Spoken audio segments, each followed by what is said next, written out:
बिस्मिल्लाहिर्रहमानिर्रहीम। अस्सलाम वालेकुम नाज़रीन, मैं हूं हम शहरी आरिफ हमीद भट्टी। पाकिस्तान तहरीक इंसाफ के चेयरमैन इमरान खान ने अहम सवालात उठा दिए। उन्होंने कहा वो कौन था जिसकी वजह से इस वक्त मुल्क दहशत गर्दी की सख्त लपेट में आ गया है। पाक फौज के अफसरान और जवानों की रोज़ाना शहादत आखिर क्यों हो गई? मुल्क इस वक्त माशी तबाही के बाद अमली तौर पर डिफ़ॉल्ट होने के करीब क्यों आ चुका? क्यों मुल्क में चलती हुई हुकूमत का खात्मा किया गया? कोई उनसे पूछेगा इन जिम्मेदारों के खिलाफ? नाज़रीन, वज़ीर आज़म के वो सवालात हैं जो 22 करोड़ आवाम सोच रही है कि मुल्क की तबाही के दहाने दोबारा दहशत गर्दी की लपेट में लाने के बाद अब सिर्फ और सिर्फ एक फोकस किया जा रहा है कि इमरान खान को नहल कराया जाए, गिरफ्तार करवाया जाए। क्या इमरान खान को नहल करवा कर मुल्क को तबाही से बचाया जा सकता? नहीं, डिफ़ॉल्ट होने से नहीं बचाया। गिरफ्तार करके क्या मुल्क को दहशत गर्दी से कर सकता? नहीं। इस्लामाबाद तक दहशत गर्दों की गिरफ्त हो चुकी है। रोज़ पाक फौज के अफसरान जवान शहादतें दे रहे हैं, लेकिन वफाकी हुकूमत है कि उसकी तमाम तर तवज्जो पाकिस्तान तहरीक इंसाफ के चेयरमैन को टेक्निकल नॉकआउट करना, उनके खिलाफ कार्रवाइयाँ करना, सियासत से आउट करना। क्या ये मुल्क में जमहूरियत के कत्ल के साथ साथ मुल्क दुश्मनी तो नहीं? ये जवाब मैं आप पर छोड़ देता हूँ। दूसरी तरफ वज़ीर आज़म पाकिस्तान शहबाज शरीफ के मशीर ने एक अहम तरीन शख्सियत पर ऐसे एलिगेशन लगा दिए जिसके लिए पूरी कौम मुतालबा कर रही है कि सुप्रीम कोर्ट का जुडिशल कमीशन बनाया जाए। वज़ीर आज़म पाकिस्तान के मशीर ने कहा कि उनके ज़ाती दोस्त ने एक इमरान खान को NRO दिया और उनके पास सबूत मौजूद हैं। ऐसी चार्जशीट तो आज तक किसी भी सियासतदान ने नहीं की कि हुकूमत का एडवाइज़र, हुकूमत का वज़ीर, साबिक़ अहम शख्सियत का दावेदार करीबी दोस्त, इतनी अहम तरीन शख्सियत पर, साबिक़ आर्मी चीफ पर इस किस्म के इंकशाफात करे कि लोगों की अकल दंग रह गई कि ये एडवाइज़र साहब क्या कह रहे हैं। इसके बाद पूरे मुल्क में बहस है, क्या एडवाइज़र के इस इंकशाफात की तहकीकात होगी? क्या अदारा तहकीकात करेगा?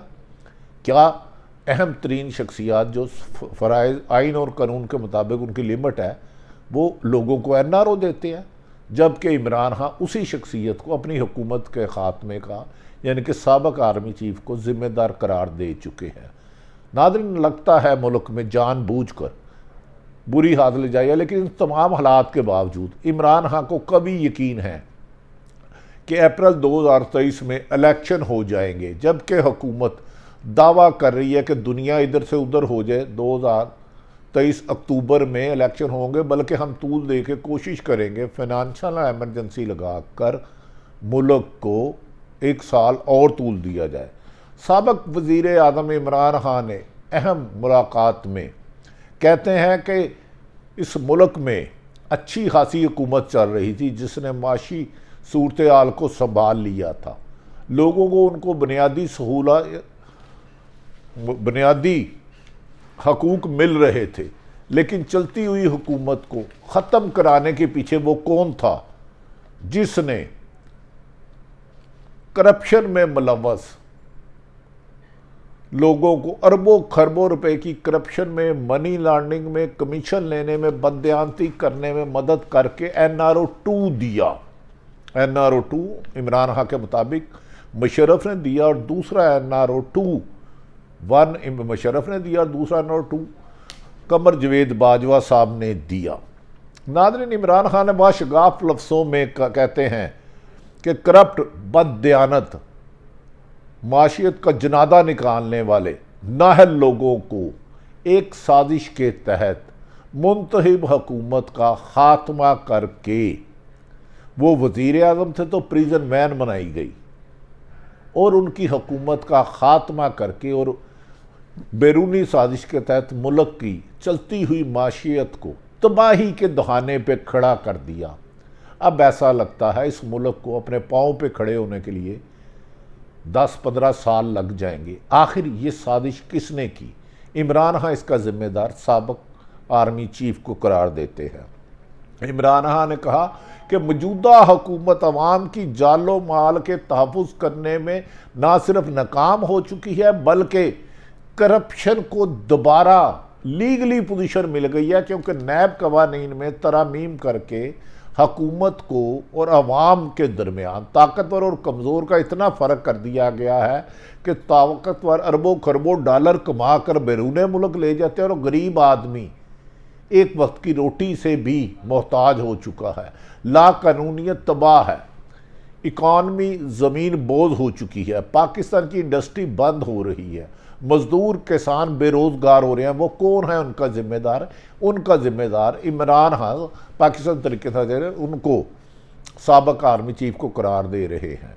उन्होंने कहा दहशतगर्दी के वाक़यात में हर दिन नाकाबिल तकलीफ़ इजाफा होता जा रहा है। चोर और ज़मीर फरोशों में महारत रखने वालों को NRO 2 के तैलाब में नहलाकर NRO 2 को तैलाब में नहलाकर इक़्तिदार जेलों से निकाल कर दे दिया गया। इससे बड़ी मुल्क के साथ दुश्मनी क्या हो सकती है? कौमी सलामती को जरदारी के सियासी नाबालिग फर्जंद के रहमो करम पर छोड़ दिया गया कि हमारे दोस्त ममालिक भी हमसे सीधे मुंह बात नहीं करते। चीन जो हमसे दोस्ती रखता था उसके साथ फासला कर दिया गया। अमेरिका में जाते हैं तो जाके कहते हैं रशिया से अपनी कौम के लिए 30% सस्ता तेल नहीं लेंगे। इमरान खान ने कहा इस मौके पर कि कौम मौजूदा हुक्मरानों से सवाल पूछ रही है कि माशियत की इस तबाही के बाद किसके इशारों पर दाखिली इंतशार बैरूनी इंतशार को हवा दी जा रही है, और यहाँ तक कि दहशत गर्दी KP के खैबर पख्तूनख्वा बलोचिस्तान से होते हुए इस्लामाबाद कौमी दारुल हुकूमत में पहुँच चुकी है। आखिर इन दहशत गर्दों को फ़रोग देने में किसने कोताही बरसी? क्या इनको सज़ा मिलेगी? अगर नहीं मिलेगी तो कौम को क्यों सज़ा मिल रही है? कौमी सलामती को जरदारी के उन्होंने कहा कि कौम को किसी बड़े हादसे से दो चार करने की कोशिश की भरपूर मज़ामत करेंगे, और पाकिस्तान के ख़िलाफ़ कोई भी साजिश हुई तो पाकिस्तान तरीके इंसाफ उनके खिलाफ सीसा पलाई हुई दीवार बनेगी, और हर बैरूनी और अंदरूनी साजिशों का मुकाबला करने के लिए नए इलेक्शन करवाए जाएंगे ताकि अवाम के मुंतखब नुमाइंदे आए और मुल्क को तरक्की के रास्ते पर गामजन किया जाए। उन्होंने मुतालबा किया कि फौरी तौर पर जल्द साफ शफाफ इंतखाबात कराए जाएँ ताकि मुल्क को दहशत गर्दी और माशी तबाही और सियासी अदम इस्तेकाम से बचाया जा सके। इमरान खान की ज़ेर सदारत इजलास में PTA के अरकान असम्बली के इस्तीफ़ों, कौमी असम्बली के पंजाब और KP के असम्बलियों की तहलील करने पर तफसीली बातचीत और हिकमत अमली तय हुई, जबकि मुस्लिम लीग का PTI से 10 सीटें उनकी MPA की और 2 MNA की है। अपने हुजम से 10 गुना ज़्यादा वोट सीटें मांग रहे हैं। देखना है कि इनमें ख़त्मी फ़ैसला क्या होता है। बज़ाहिर PDM का इत्तेहाद भी अननेचुरल है और पाकिस्तान तरीके इंसाफ का भी। इसी वजह से इमरान खान की 180 सीटें हैं और 10 सीटें वालों को वजारत आला दी गई, लेकिन ये इसमें उनकी अपनी रजामंदी शामिल है। दूसरी तरफ नाज़रीन, वज़ीर आज़म के मशीर मोहम्मद अहमद खान ने आज अहम तरीन इंकशाफ किया है जिससे रोंगटे खड़े हो जाते हैं। उन्होंने दावा किया है, उनके बकौल अहमद खान साहब जो MPA है लेकिन वज़ीर आज़म शहबाज शरीफ के एडवाइज़र, उन्होंने कहा मेरी रिटायर्ड मेजर जनरल कमर जेवेद बाजवा के साथ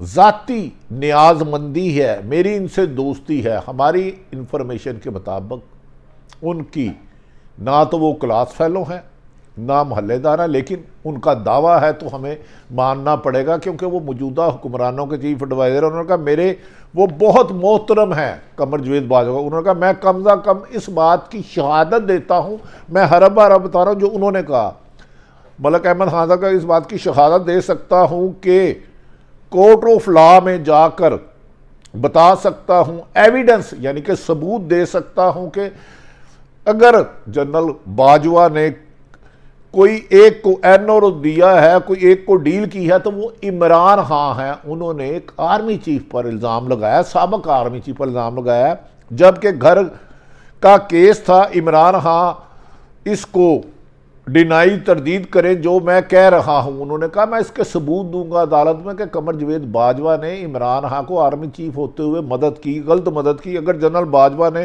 कोई एनआरओ दिलवाया है तो इमरान खान को दिलवाया, किसी वक्त दिलवाया है जब ये साबित नहीं कर पा रहे थे। इनके पास पैसे नहीं थे। पैसे कैसे आए?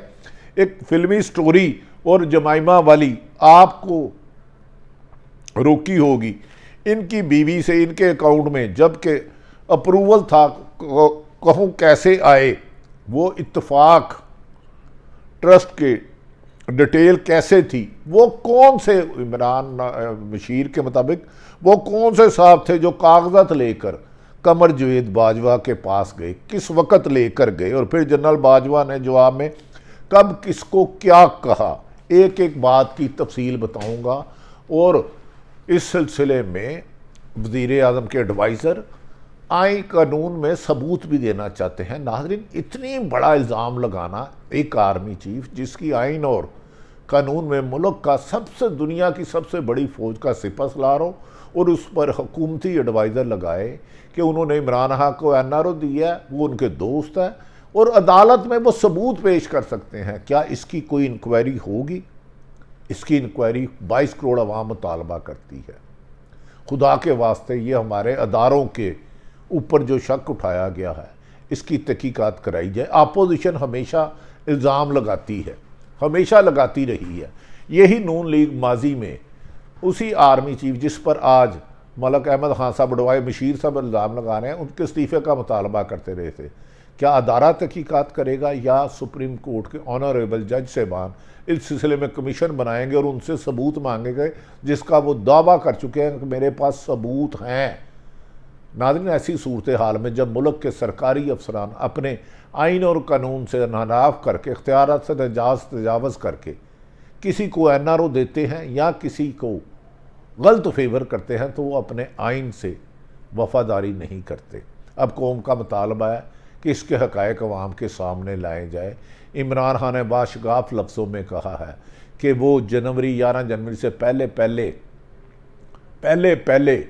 पंजाब का इत्माद का वोट लेंगे और असम्बलियाँ तहलील करके इलेक्शन की तरफ जाएंगे। दूसरी तरफ हुकूमत इलेक्शन से फ़रार का हर रास्ता अपना रही है और इमरान इलेक्शन के लिए हर जमहूरी हक़ को इस्तेमाल कर रहे हैं। देखते हैं कि आने वाले दिन तसादम की तरफ जाते हैं या नए इलेक्शन की तरफ। बहरहाल पागल मुल्क में माशी सूरत हाल और दहशत गर्दी पर उस वक़्त तक काबू नहीं पाया जा सकता जब तक अवाम की मुंतखब नुमाइंदा हुकूमत आकर 5 सालों के लिए अपनी पॉलिसी नहीं बनाती। सारी सूरत हाल बदलते हालात से आपको आगाह किया। अल्लाह ताला पाकिस्तान का हामी और नासिर हो। पाकिस्तान जिंदाबाद।